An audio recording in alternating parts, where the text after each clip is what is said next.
level that Jay-Z is at. And if outcomes don't match the messaging, the strategy has to be questioned. You can control the interview.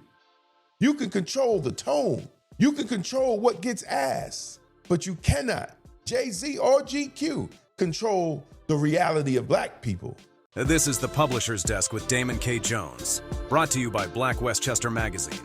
Peace and blessings, everybody, and welcome to another edition of the Publisher's Desk.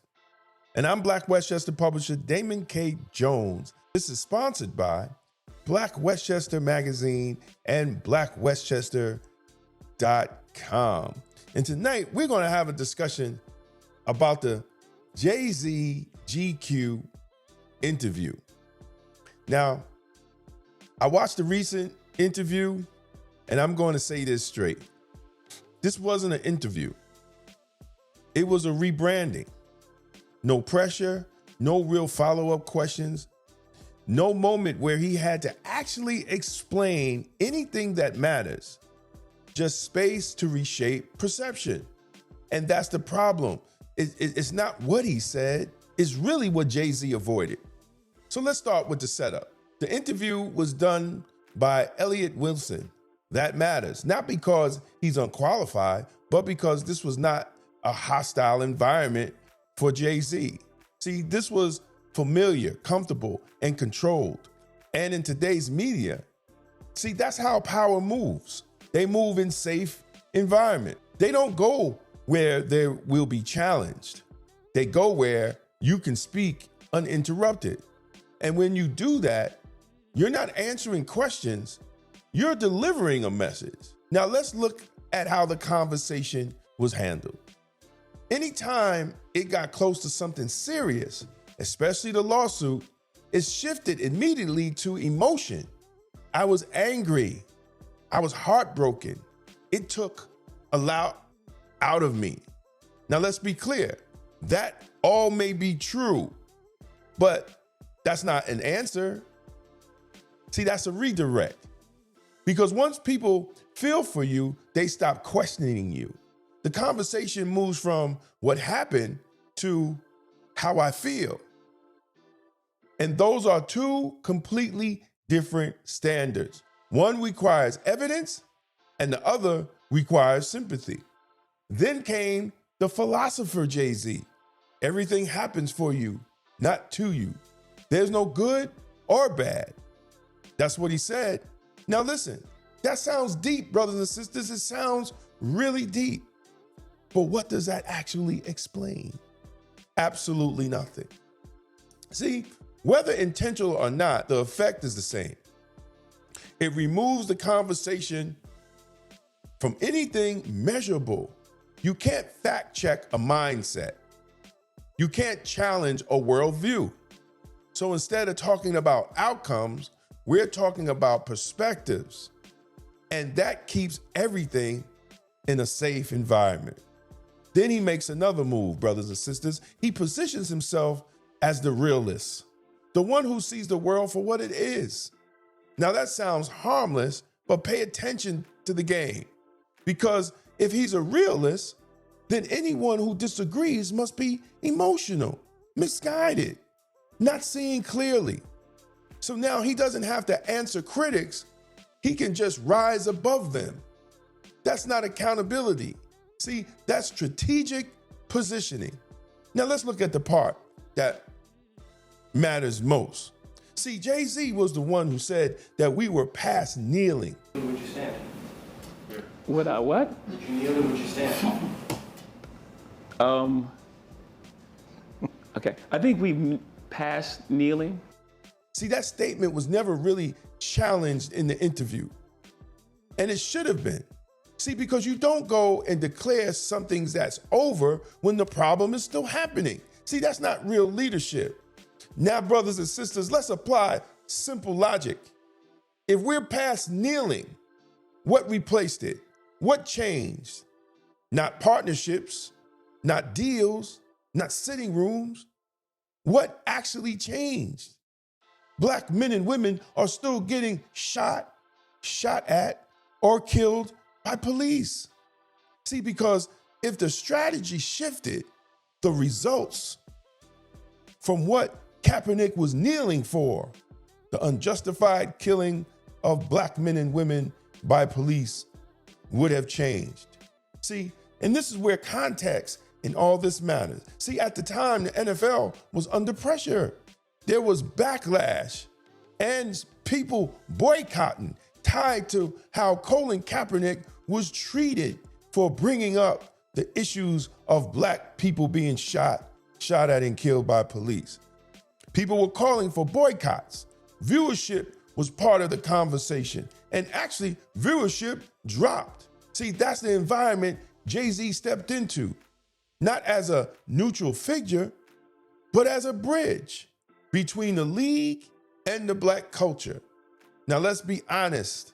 No matter how it was framed, social justice, partnership, progress, at the end of the day for Jay-Z, that deal with the NFL was business. See, the NFL needed to stabilize its image and reconnect with the audience it was losing. And Jay-Z helped that. He supported that. And he's still doing that today. That's not speculation. That's alignment of interest that we see today. Now, let's be fair, brothers and sisters. I gotta be fair. There were initiatives out of that. The NFL Inspired Change Program funded organizations. Community work got done. Now, that's real. But there's an issue. That's not the same as structural change. That doesn't change policy in policing. That doesn't change accountability of the system. That doesn't address the root cause that sparked the protests and Colin Kaepernick taking a knee in the first place. See, that problem hasn't been resolved. See, public trust of law enforcement in the black community is still low. That's not progress, that's instability. Now we're going to bring it all together. This interview wasn't about answering questions. It was about controlling the narrative. And that's the real issue, because access is not impact. Sitting at the table is not the same as changing what happens at the table, even at the level that Jay-Z is at. And if outcomes don't match the messaging, the strategy has to be questioned. You can control the interview. You can control the tone. You can control what gets asked, but you cannot, Jay-Z or GQ, control the reality of black people. And until the results are clear, the questions are not gonna go anywhere. If you like this video, please like, share, follow us, click the like button, help us out. We are independent black media, Black Westchester magazine, blackwestchester.com. And as always, stay safe, stay blessed, and stay blacktastic. Peace out. Appreciate you taking the time to engage with real conversations, real issues, and real perspectives that matter to Black America. Stay connected, stay informed, and as always, we'll see you next time at the publisher's desk. It's going to be blacktastic. If you're serious about political clarity and independent thinking, this is for you. The Political Thought Bundle includes 3 full books, all personally singling. Democrats and Republicans, The Ultimate Gangbangers, breaks down how the two-party system operates like a legalized street war for power. Emotional Politics, Logical Failure exposes how emotion has replaced strategy in black political engagement.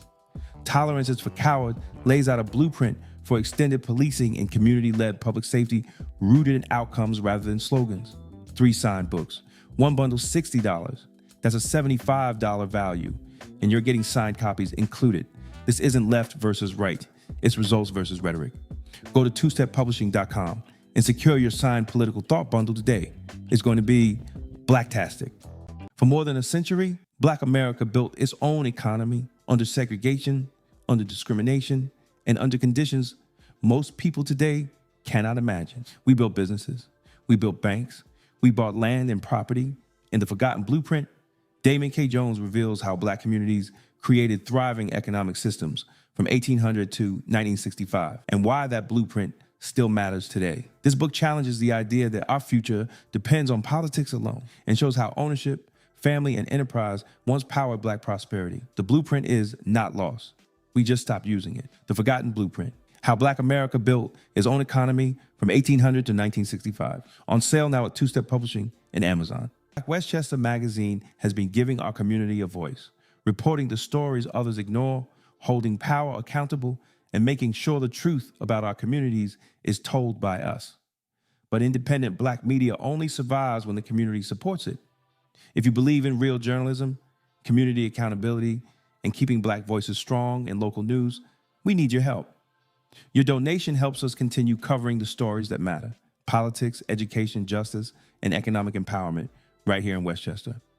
Support Black media, support Black truth, support Black Westchester magazine. Donate today and help keep Black media alive. Because Black-owned independent media is Blacktastic. Black Westchester magazine presents People Before Politics, the Sunday Rundown, every Sunday at 6 p.m. on YouTube. Join Damon K. Jones, AJ Woodson, and Larnez Kinsey as they break down the biggest stories in politics, culture, and community from a Black point of view. No spin, no party loyalty, just logic, accountability, and outcomes. If it impacts Black America, we're talking about it. Tap in, subscribe, set your reminder. This Sunday at 6 p.m. is going to be Blacktastic.